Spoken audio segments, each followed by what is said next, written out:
Hola, muy buenos días compañeros. Nosotros somos el equipo 7 y estamos integrados por Montserrat del Rocío, Francisco Javier, Jaime Marbella y Martín Hernández. A nosotros nos tocó hablar del tema del discurso.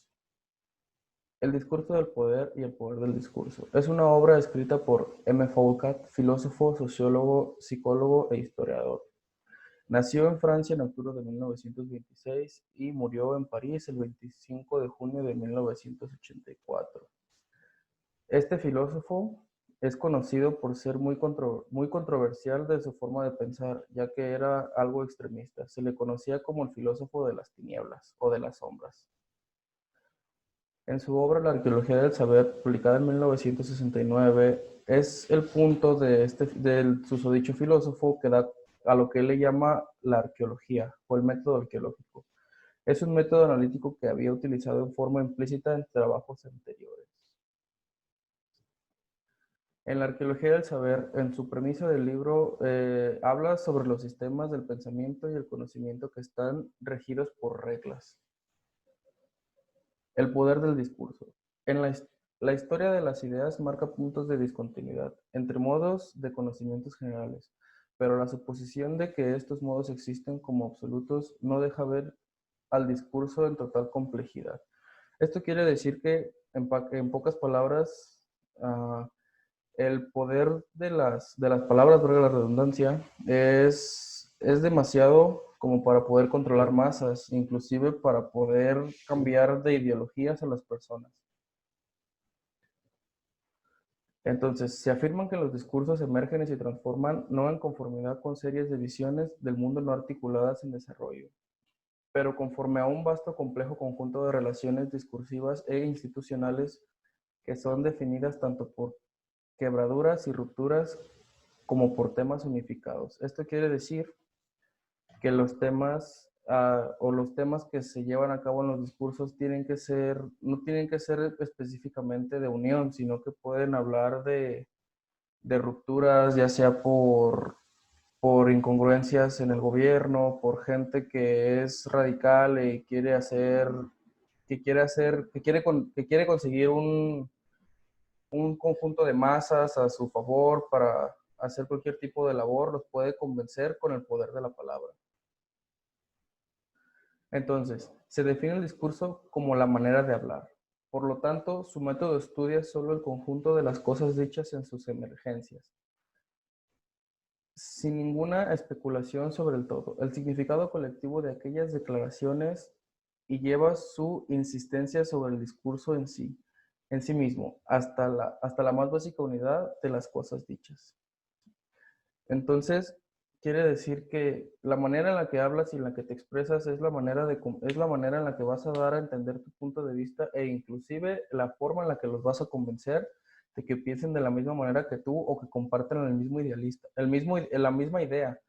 Entonces, por eso es muy importante saber hablar a la hora de cómo expresarte, es muy importante tener firmeza, seguridad en lo que estás diciendo, porque al final de cuentas hay un dicho que dice que si no sabes si es verdad o no, tú solamente dilo con firmeza y la gente te va a creer. Eso quiere decir que en realidad las palabras tienen un muy gran peso para la población. Entonces, este filósofo en sí, Foucault, redefine y entiende de una nueva forma de concepto de poder a partir de su emergencia del lenguaje. Es a lo que me refería. O sea, este filósofo definió que una nueva forma de ser poder, de ser líder, de ser un mandatario de algún país o de algún municipio, de algún estado, se emerge por el lenguaje y por la firmeza que tienen sus palabras y por la confianza que brindan ellos.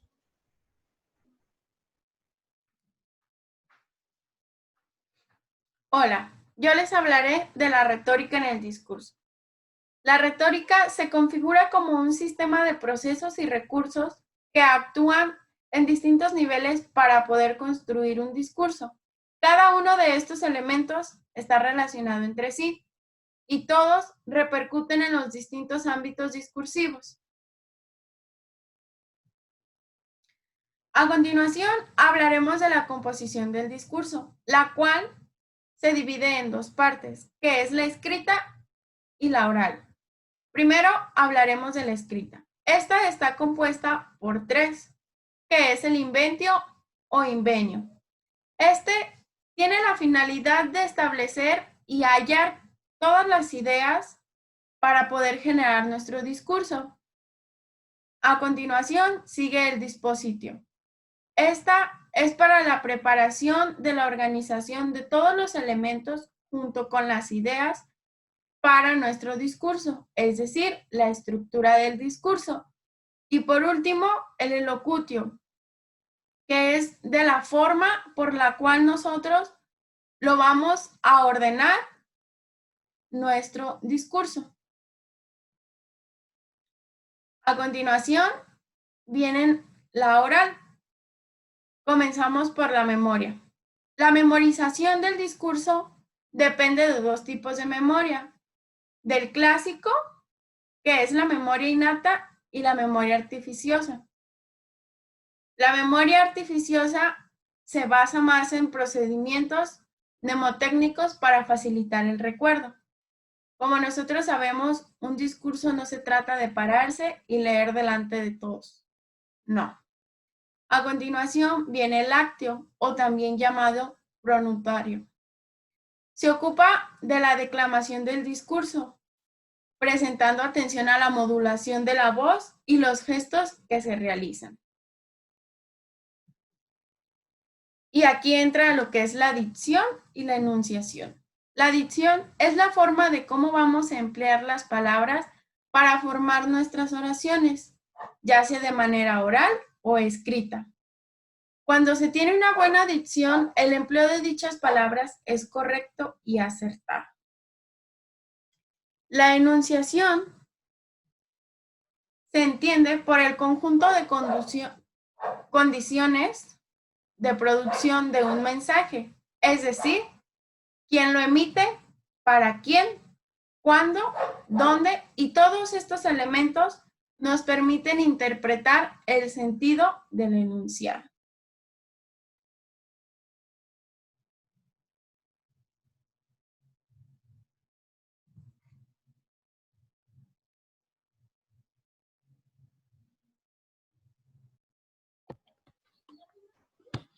Yo les voy a hablar de la argumentación y estrategias de improvisación.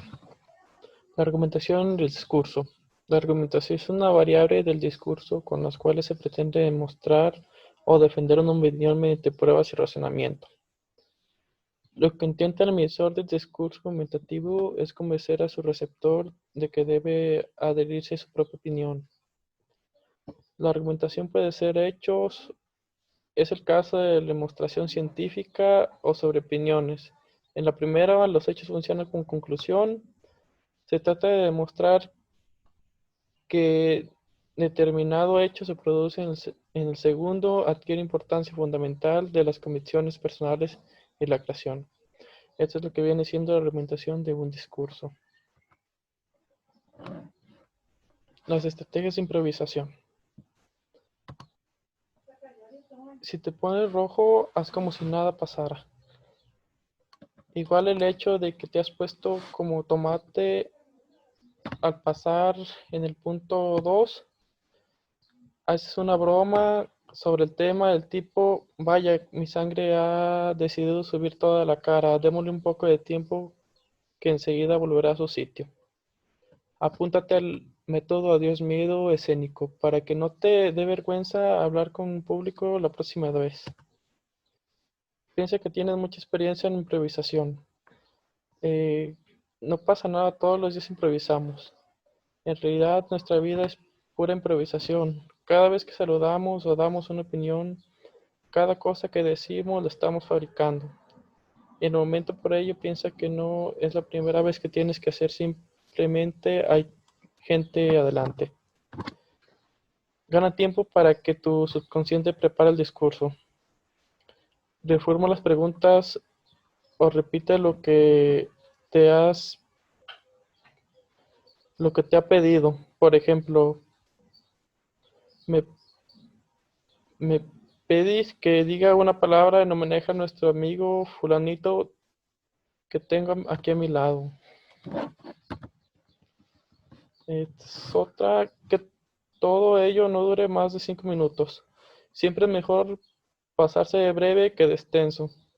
En cualquier caso, piense que no se hunde el mundo si no te sale todo lo bien que hubieras deseado. Es solo una más de todas las improvisaciones que hemos hecho a lo largo del día. Y esto vendría siendo todo sobre la improvisación.